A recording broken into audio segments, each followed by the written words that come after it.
Hello and welcome everyone in another episode of Researcher Celebrity. Today we have Yes. Dr. Vasudev with us.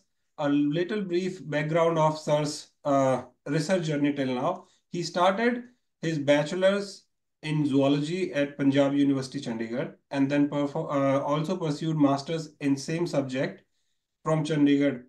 And then he went to United States where he pursued his PhD in University of Notre Dame, and he has received several coveted scholarships, fellowships, awards, and distinctions in his field of research.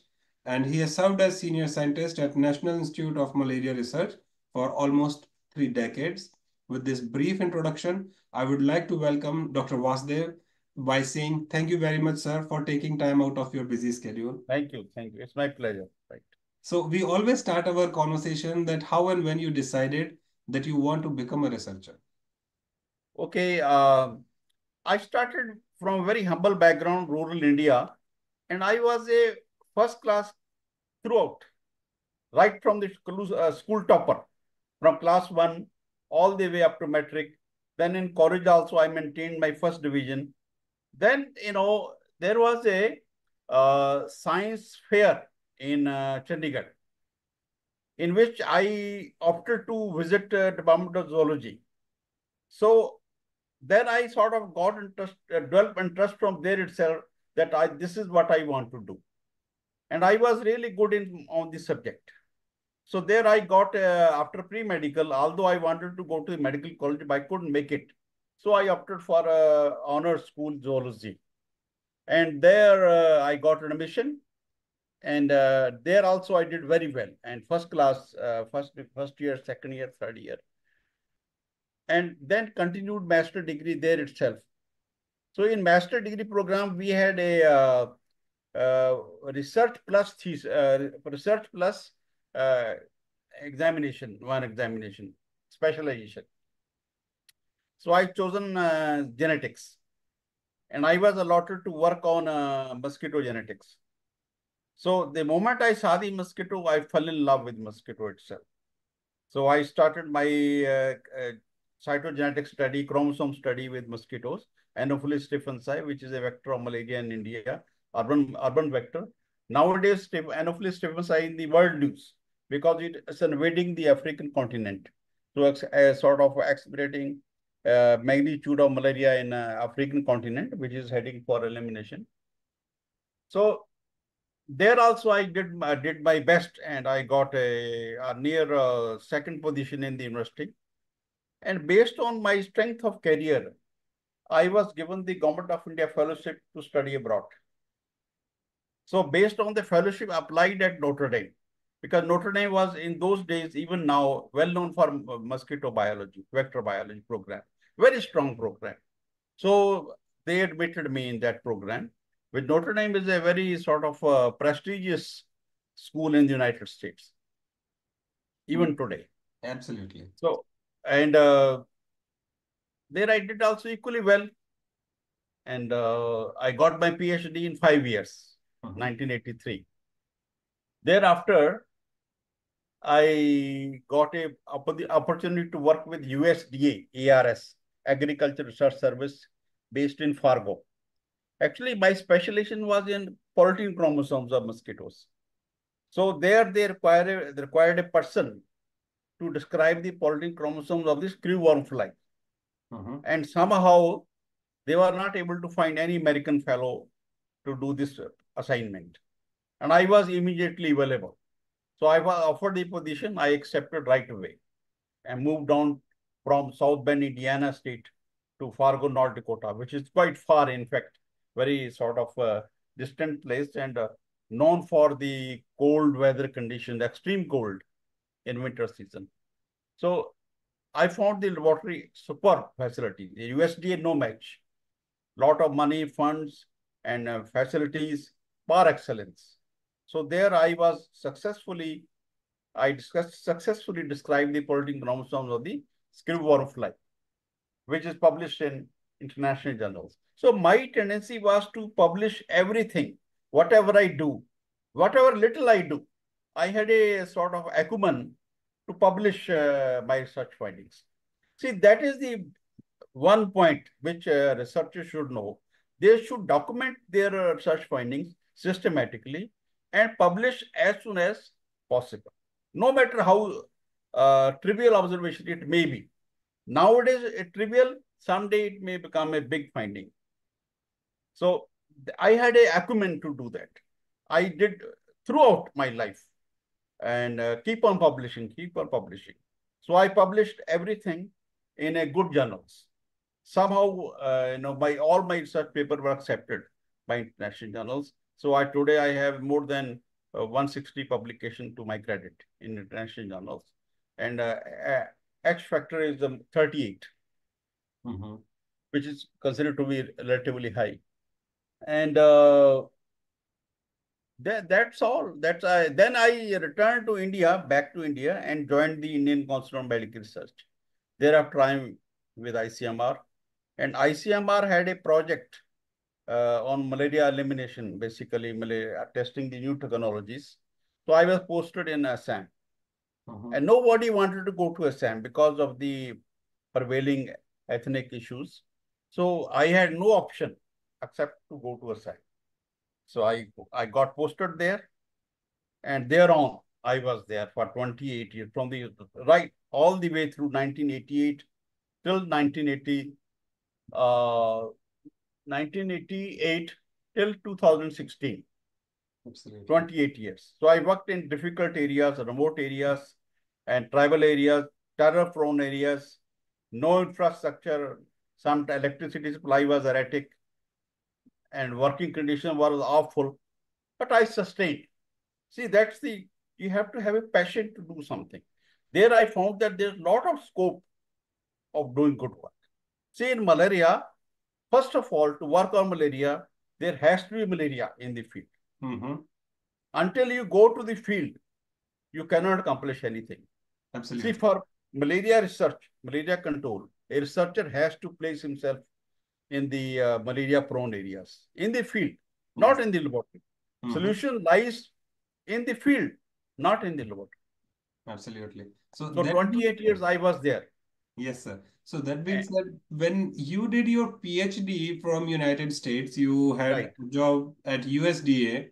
What made you come back to India? And why I'm asking this is to motivate our researchers in India who, are not either the lack of opportunities or they want to explore the world. But with your experience, if you can guide them that what are the opportunities, See, possibilities now present in India. here's a good question. See, I was on a Government of India fellowship. So I had signed a bond with the Government of India to return back to India after graduation and served India at least for 5 years. Okay. So that compelled me to come back. Okay. I had the option to stay on, but the fellowship money was huge. So they asked me to either to refund the money, you can stay on in US, or else you go back. So I opted to come back. I had a feeling to stay on there. But the monetary aspects, because in those bill came around 40,000 US dollars. So in 1985, 40,000 was a good amount. So I no way could afford to return the money, and therefore the job position in US is also very fluid. It's not, nothing is permanent there, very well. Yes. So I thought it very difficult to stay on with temporary assignments for long. And I was bachelor also. That was also marital compulsion, but also there.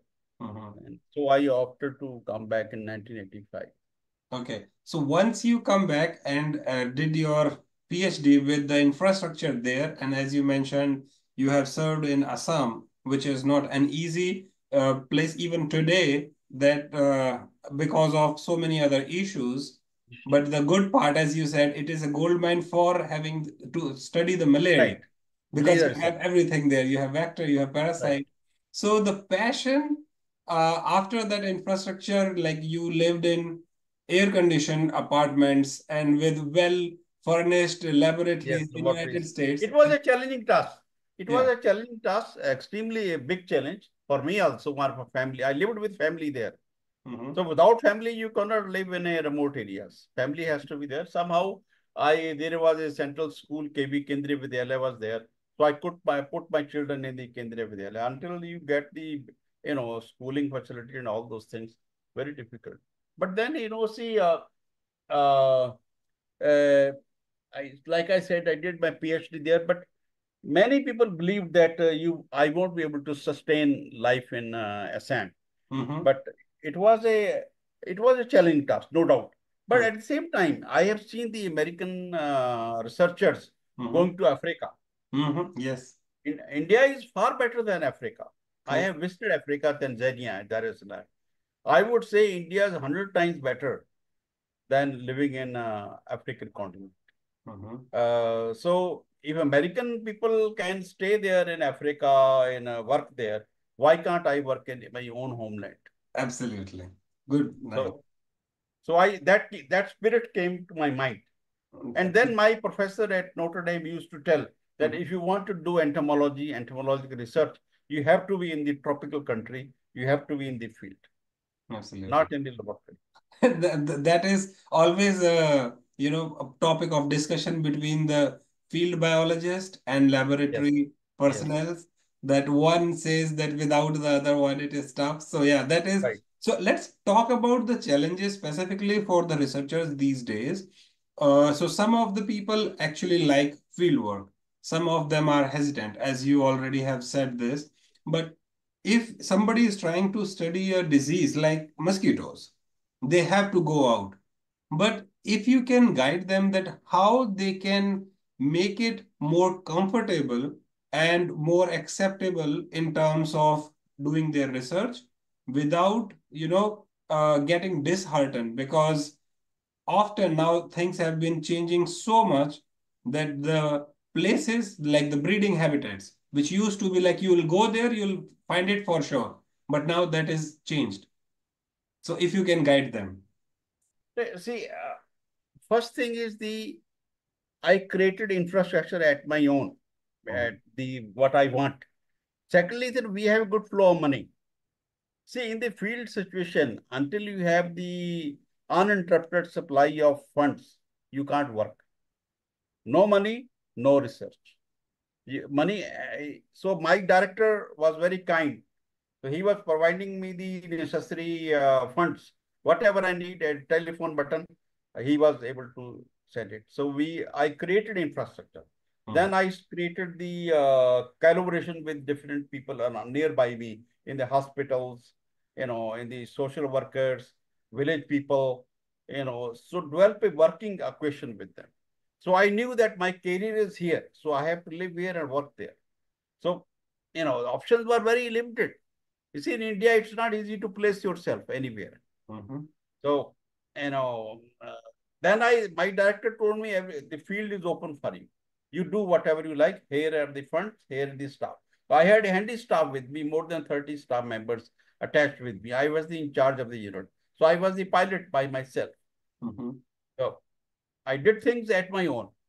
Mhm. Gradually, I started with scratch from zero base. Start Mhm. from zero and go up slowly, slowly, slowly, slowly. So nothing can be achieved overnight. Yes. You have to have a sort of stamina to Mhm. sustain the life. And I was a simple man. I could sustain with rice and dal. Mhm. I could sustain life. So you have to be sort of compassionate and work attitude, work ethics, observe all those things, and be patient, Mhm. strive hard. Slowly and gradually, you build up Yes, your own absolutely. sphere of activities. True. So as you mentioned, the funding was not the problem there, which now things has been changed a lot. And according to you, so what are your thoughts about when there is a lack or restricted funding, there is always an option of innovation. That's when people get more innovative because of the restricted funding. Actually, we did get a phase in which money was restricted. Mm-hmm. Then the Director General ICMR permitted our institutes to have the funding from the outside. So Mm-hmm. we developed collaboration with the Pfizer company Mm-hmm. to do the drug trials for malaria treatment. And then we got a funding from the private insecticide treated net manufacturing companies, multinational companies. They gave us the funding as well as the material. So the these the policies of the ICMR also changed with time. So that's helped us. There was a crunch at one time, but then these outside players came into fray. So they Absolutely. supported us with the logistics, and they encouraged us and hold meetings. They gave us the protocol, agenda, targets, and we did it, executed very nicely. Yeah. And then I developed a collaboration with the local industries also, Mhm. like tea garden industry is a big major industry in Assam. Mhm. Largest amount of tea production in Assam alone, whole world supply. Mhm. So I had a good rapport with them. ONGC. And Lord, see, you have to struggle. Basically, if you are in the river, you have to swim. Mhm. So you find your ways how to get around. Nice. So this is for all the early faculties that, as just Dr. Vasudev just told us, that it is very important that how you approach a problem. If there is a problem, there are more than one solutions available. It is up to you which way you navigate. And as Sir just said, that if you are in the river, you have to swim if you want to come out, and Yes, don't drown by yourself. So, sir, yes, when the things were changing in terms of technology, because earlier things were different, as you right. mentioned. Now there are very less entomologists in overall. And then now, if we talk about cytogenetics, I am not aware of many of them which are working in India or abroad. Now things are going to more of the molecular way. What Molecular are your aspects. thoughts about that? Yeah, exactly. That see in my days when we started in 88, computers were very few and far in India in those days, not easily accessible, at least personal computers. So then I have to sort of get from scratch. I took a crash courses in the nearby vicinity, learned how to use the personal computer. Then I struggle hard to get a personal computer for my office. So gradually, I got hands on it. But then like you said, the genetics of fundamental genetics, cytogenetics, nobody does nowadays. The phase is gone. So I was not well versed with even now with molecular genetics. I'm not. But then in Delhi headquarters, they were doing this kind of molecular genetics. They had all the gadgets to do molecular work. So we supplied the biological materials from the field to the Delhi headquarters so they can execute the molecular assays. And they did it. So we had a collaboration with the Delhi-based scientists. So Mhm. we are complementing each other because without field material, they can't do any molecular assays. Yes. So we provided the material, they did the essay. But in between, I requested the authorities to augment our own facility, but they were not in quite eye on eye with me on this issue. They were not supportive. So they said, no, it's a division of labor. So in Delhi headquarters, they will do the molecular work and you do the like that. So I think it's a handicap.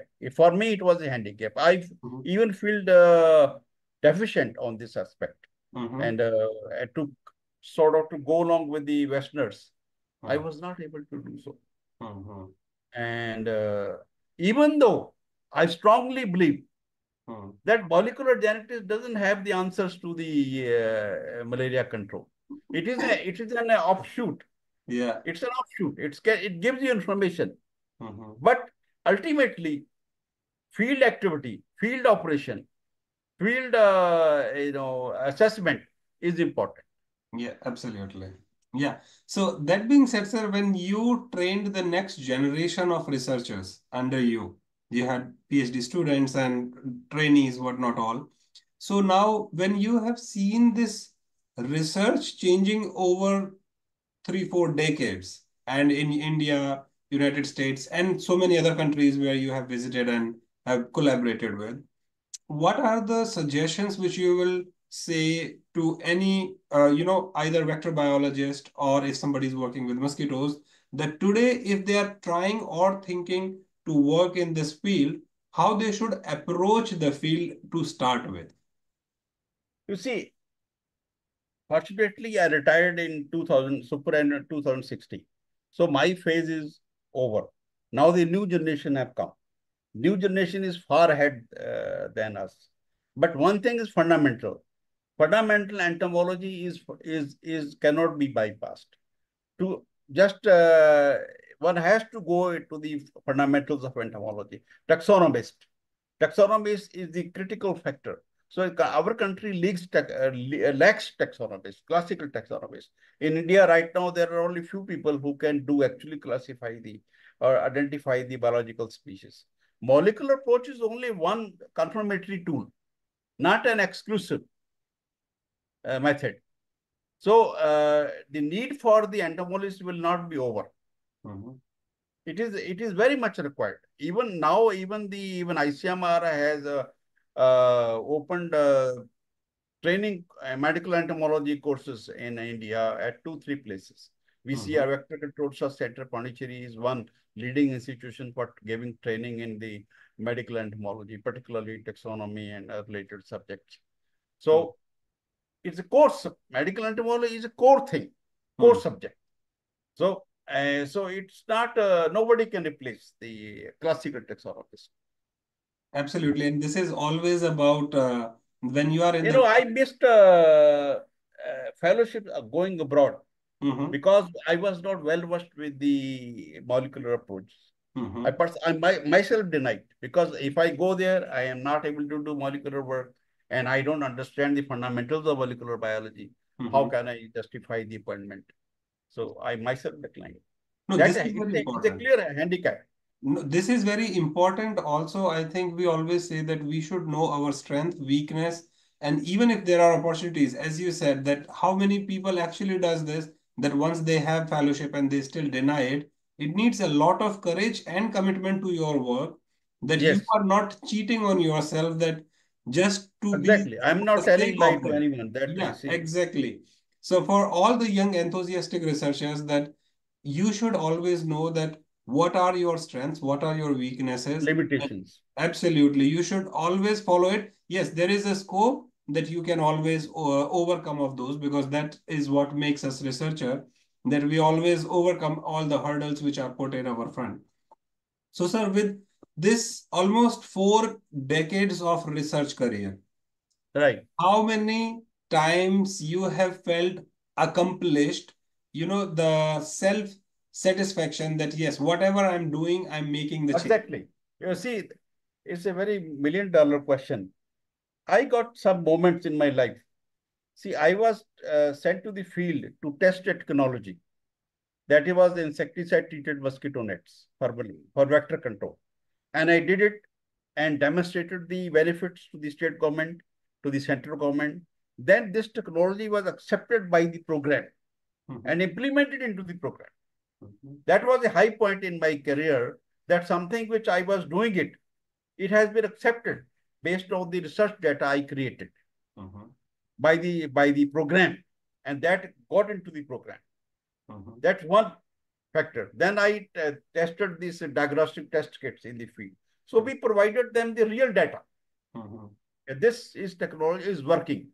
And that again got into the program, accepted by the program. Yes, this is satisfactory data. So Mhm. without field work, program cannot be strengthened. True.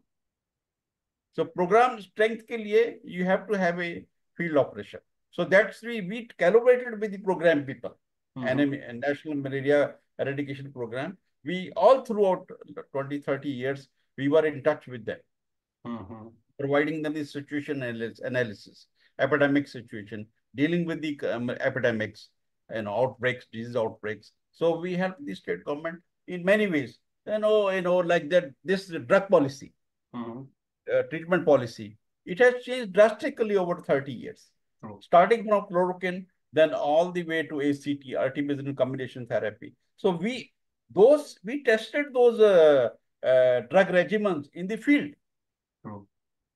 So if you are not in the field, who will test the regimen? And this is So why. we have to have a field station. Absolutely. So And this is why they always say that surveillance is so important. Either it is for surveillance, the vector or for the parasite, as you mentioned. parasite, And exactly. So if we were there as a surveillance team, and we tested these drugs, new drugs, and results were given to the state government, central government, and they accordingly they revised the policy yes. based on our data. So this is about when you felt accomplished based on your research. Okay. Exactly. That How I about felt sir, right. how about when there were things, because we all know in research things just don't go all the way whenever you want them to behave in a certain way. Either it is the hypothesis or the experiments. You So know, like I mentioned, I persuaded the my director authorities to allow me to get hands on the molecular work, molecular methodology, how to use PCR. They denied it. So that was a big handicap. I feel handicapped even now. mhm. I just don't understand the complexity of the molecular approaches. But And that nowadays, without molecular approaches, you just can't proceed anywhere. But that is why they always now started, instead of being one core subject focused research, now it is interdisciplinary research, that the experts Exactly. from different field come together and then work Right. towards the same research question. Integrated approach, and you have to have hands-on number of things. That Number of is things. true. That is true with this fast-paced research. So now I will ask you, you have seen the change of pace in research, how it Right. used to be and now how it is now. So based on See, your experience, how you can guide the new generation of researchers that whenever there are challenges, so let's say an example of PhD students or early right. faculties these days. PhD students have been seen that they are quitting their PhDs after 3 to 5 years, or in very sad circumstances, they commit suicide also. And then early faculties, just as you mentioned, that whatever experiment you have done, you should publish it. Publish. Because if you have not published it, you practically have never done that experiment for the real world. You might have done Exactly. so much in your lab. So they are in pressure of publication, which they try to channel to the PhD students. And sometimes PhD students can't handle it. So either they quit their PhD or they commit suicide, which is sad. So what you can guide or suggest to these students who are going through their tough phase of life? You see, when I started my career, research career in 1977, 78, things were a lot different. But now is a modern era. So things are much faster now. I'm glad. See, I can submit my paper today, and within 3 months, it is already published. So very quick review, very good quality reproduction.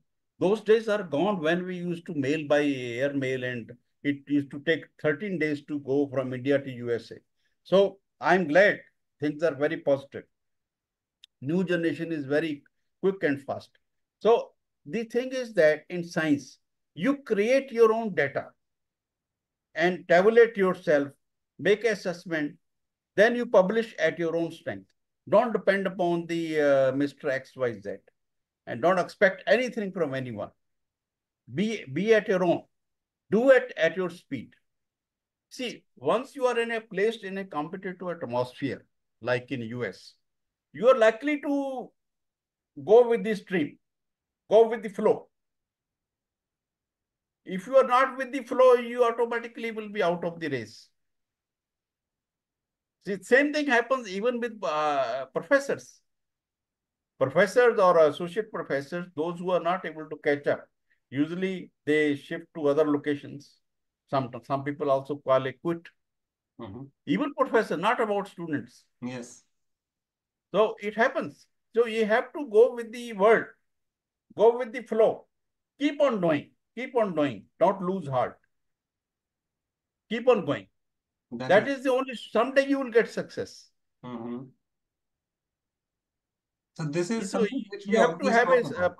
perseverance. What do you call it? Perseverance is the key. Yes, we always Right, say that perseverance is the key.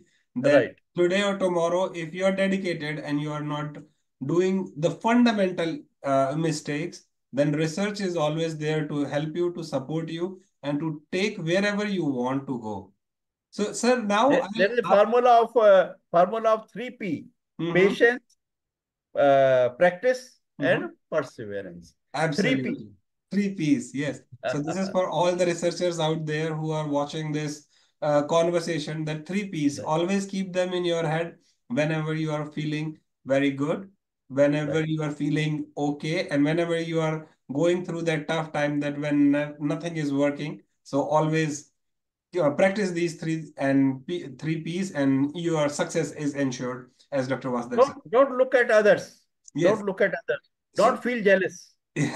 competition is something which we always say, that there is Yes, nothing called that what you are doing, everyone is doing. No, there are people absolutely who probably are working on similar projects or might have similar findings, but your experiments, your research is not comparable to anyone else. It is just right, right. you, how you tell your story and how you Avoid publish it. avoid jealousy. Avoid jealousy. Work at your own pace. Keep on going and maintain your own schedule. So you will get success. So Absolutely. nothing, don't lose heart. Don't lose heart. If somebody is doing better than you, it's okay. It is his luck. He's Yes. it happens. It happens. I mean, all fingers are not equal. That is Try so to true. understand. Yes. So, sir, speaking of success, according to you, what is success for a researcher? You see, once you are able to do your execute research and publish in a good impact journal, it means that you have succeeded to some extent, Mhm. and the continuity is more important. Yes. So target every year that you want to do at least 2 3 papers. See, even after retirement, I didn't retire. Mhm. I am just after retirement, I started writing my books. So Mhm. up until now, last 9 years, I have written 4 books Mhm. at my own strength at home because a laptop is there, so internet connectivity is there.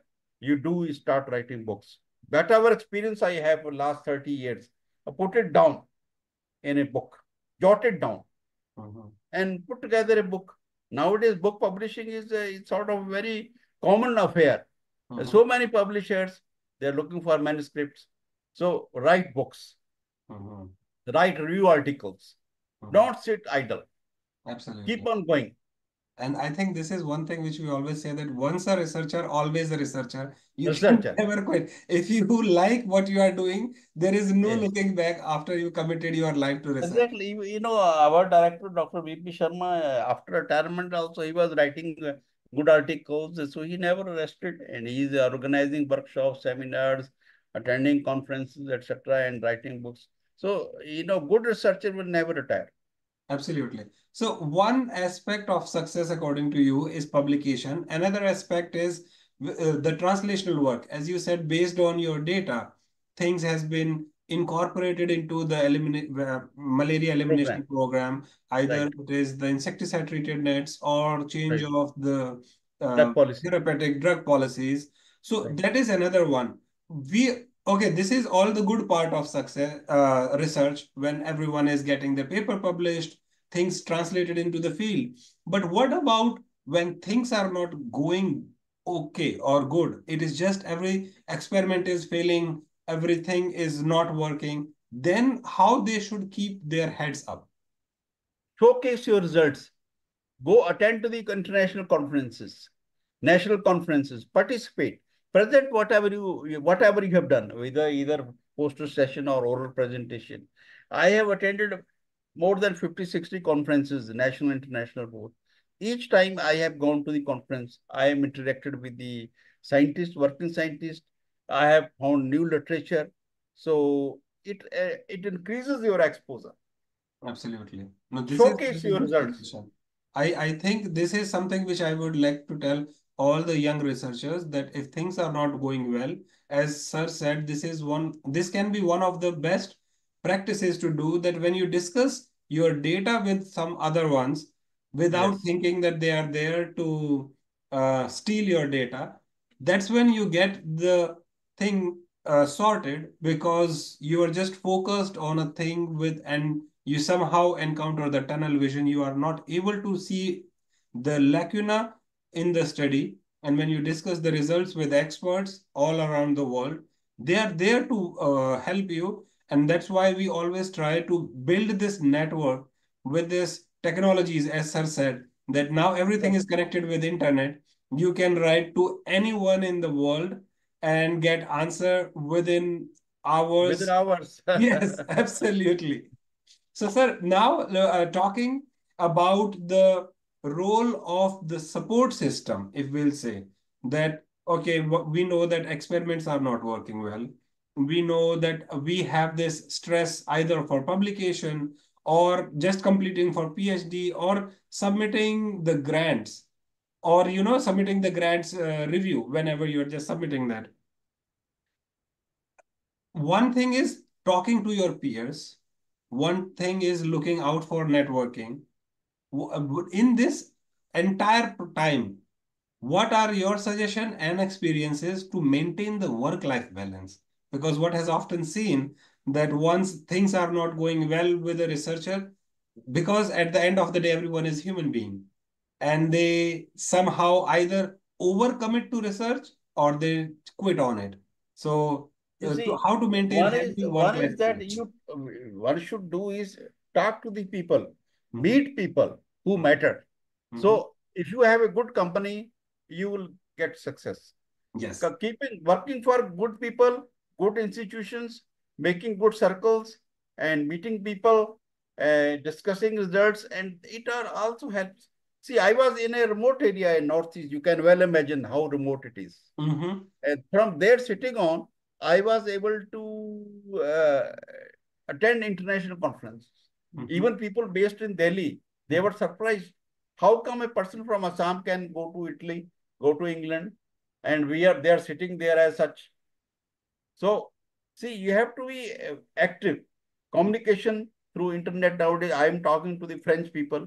Mm-hmm. I have a written book with the French scientist sitting in Assam. Can Mm-hmm. you imagine?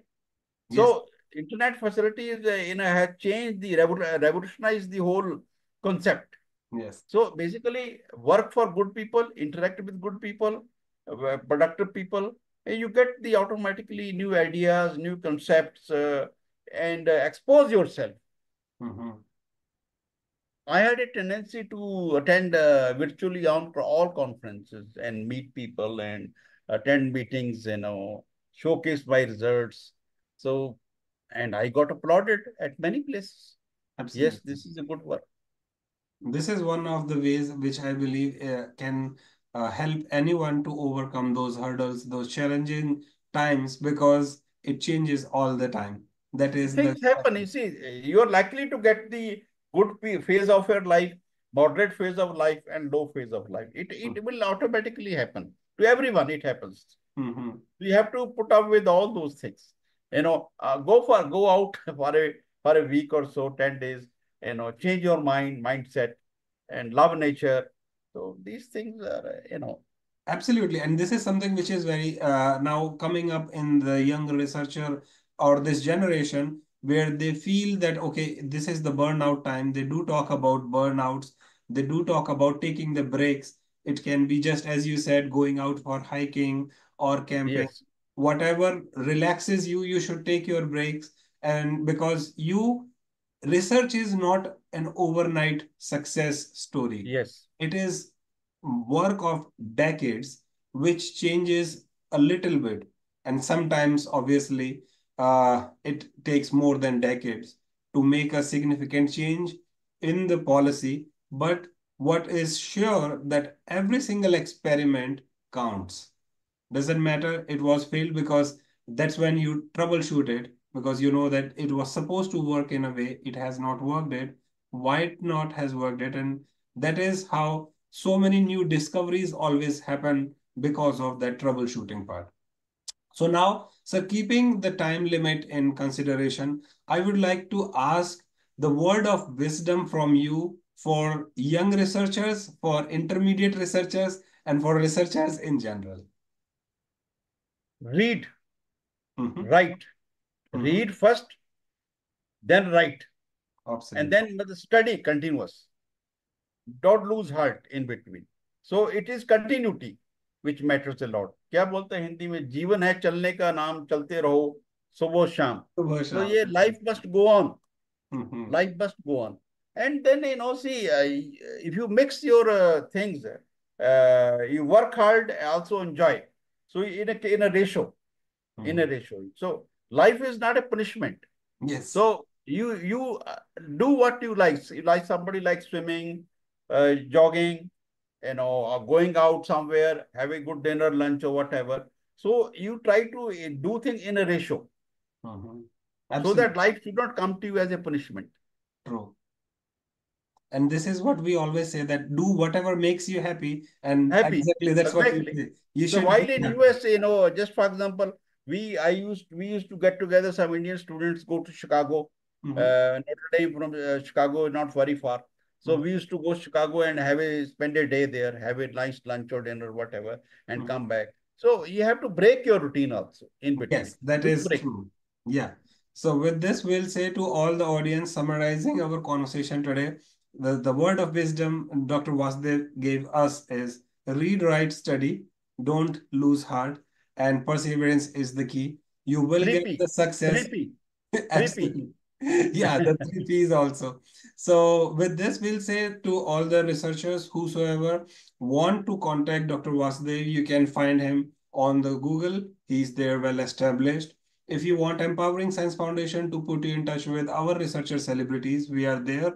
And we do run a mentor-mentee program also, where you can have one-on-one mentoring with our researcher celebrities. With this, we'll say to all the researchers, enjoy your research, do whatever makes you happy. And we'll say thank you very much, Dr. Vasudev, for sharing the journey and exciting the new brains, bringing more into research and make them persevere. Thank you, sir. Thank you, sir. Thank you very much.